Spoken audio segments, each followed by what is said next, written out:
Hey, welcome back to the channel. It's Josh. It's been a long time since I've been here with the John Deere 2032R, but with all the activity on the Solus H24, one of the things that I added to it early on was this hydraulic top link from Spare Parts Holland. And so what I've done now is got another one for the John Deere. It's larger. We're going to run through kind of the pros and cons of this thing very quickly and do the installation, show you what's going to be required to do that. So we are replacing this top link on this John Deere that goes in here and attaches to the top link of your attachments with this Spare Parts Holland hydraulic top link. And I've been very pleased with the performance of this, and it's kind of been a game changer for me. I didn't realize how bad I was missing out on the functionality until I got this one here. It's helped me with my flail mower, with my grooming mower, with the tiller. Just really easy sitting from the seat and making adjustments to the tilt, but also that is going to adjust height of cut. That's going to adjust the float on my grooming mower. It's very easy to pick up attachments when you have a quick hitch on there. You can kind of tip that top piece down, that top hook under sometimes where it might be a tight fit, get up underneath there and drive away. I've been super impressed with it overall. So now we're going to add one to the John Deere 2032. As I mentioned, I've gone with a larger one. So one of the first things you got to figure out is how do you measure for the right size top link? And basically what I've done here is I've screwed this end of the top link out as far as it'll go. You're going to measure to the center where your pins would go here. And then I'm going to use the same math on the other side, assuming it's the same. So I've got about 7.5 inches to the main cylinder here. That cylinder, so I can take that times 2, make that 15. And then I can look over here with this locking nut, I'm at about 15 for the middle cylinder as well. So I'm just around 30 inches with it fully extended, give or take probably an inch or so. So this particular top link is a 31, I think in 7/8 when it's fully extended. When it's fully compressed, it's going to be 20 and 7/8. And so there's a variety of other sizes out there. You pick the one that works best for you. I think this is going to work in 99% of my instances. The only place it might be too long, fully compacted, is my forestry winch, but I'm not sure. That's the only one I have a little bit of question on, just because it sits so snug up to the tractor.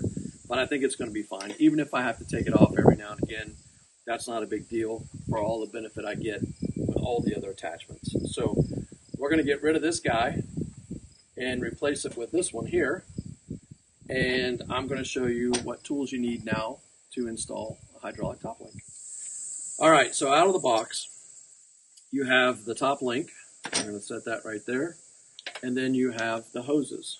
And the hoses have dust caps on both ends. So this one's going to stay on. And this one you're going to take off and throw it away.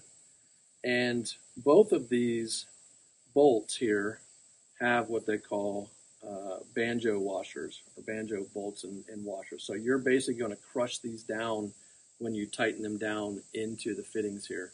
And so you need to get some good pressure on them to make sure that they get tightened all the way down. So I'm just going to leave these here for right now. Key thing to know is they do not come tightened down. So you're going to be doing that as part of the installation. If you don't do that, you're going to have leaking hydraulic fluid immediately.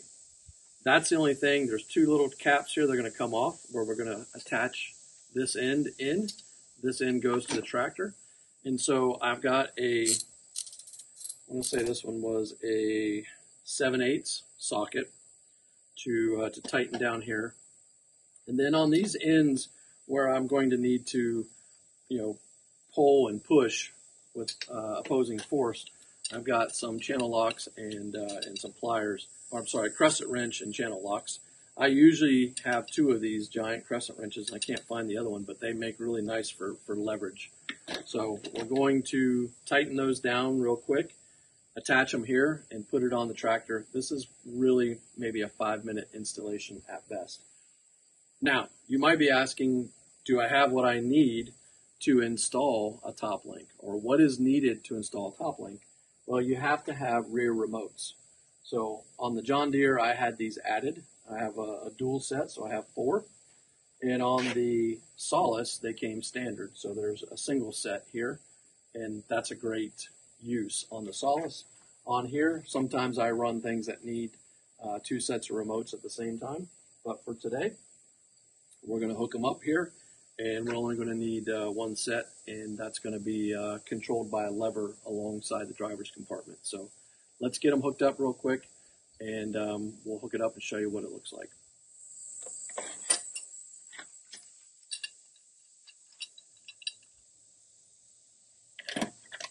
Like I said, you want to get a good compression on these copper washers here.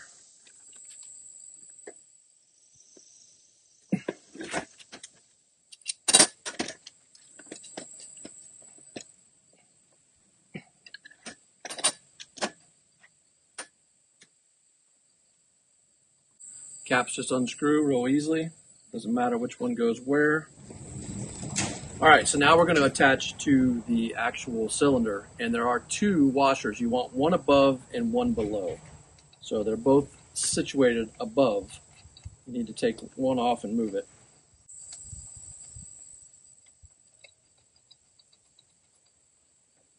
So when you look at it, you take this red cap off.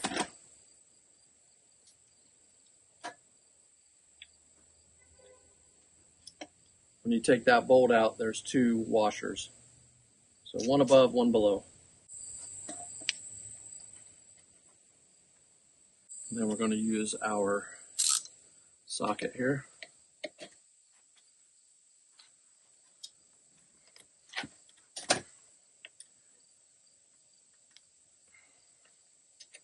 Got to get a good crush on those washers. All right, now all we got to do is hook it up.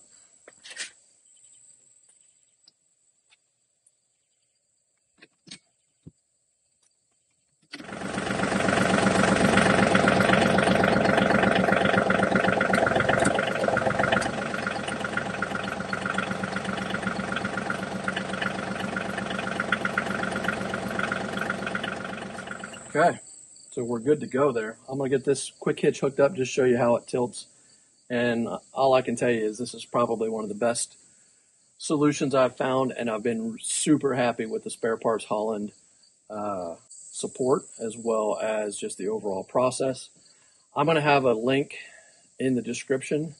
You can buy direct from Spare Parts Holland for a 5% discount.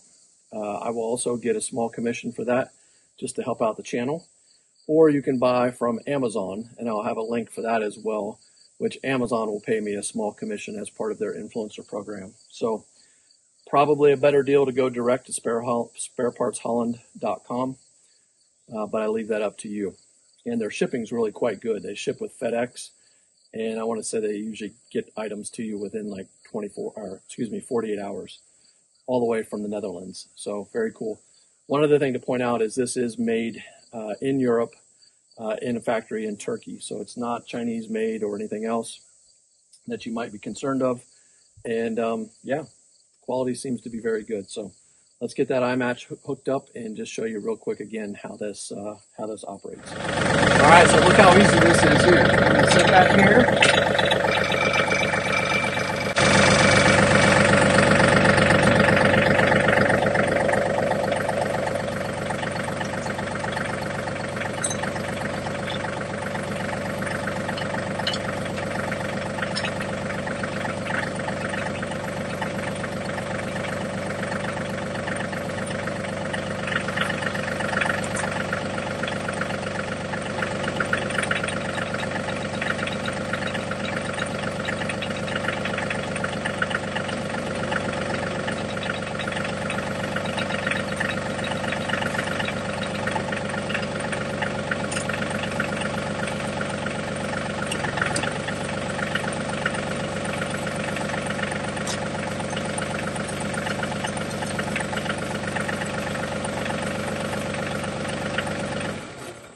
All right, so what I love about these things is just so easy to hook up, to make simple adjustments. On the flail, I can tilt it so I can change the angle of cut or the depth of cut.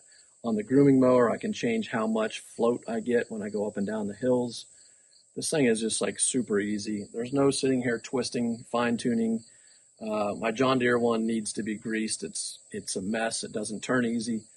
The one on the Solace at least had a grease zerk on it so you could keep it greased. So it worked really nice, but nothing beats this right here. I think this probably is one of the best low-cost additions, accessories that you can add to your tractor where you'll get the biggest bang for your buck. So if you hook up a lot of different attachments, this is going to be something that you should check out. So thanks a lot for watching. Have a great day, and we'll see you next time.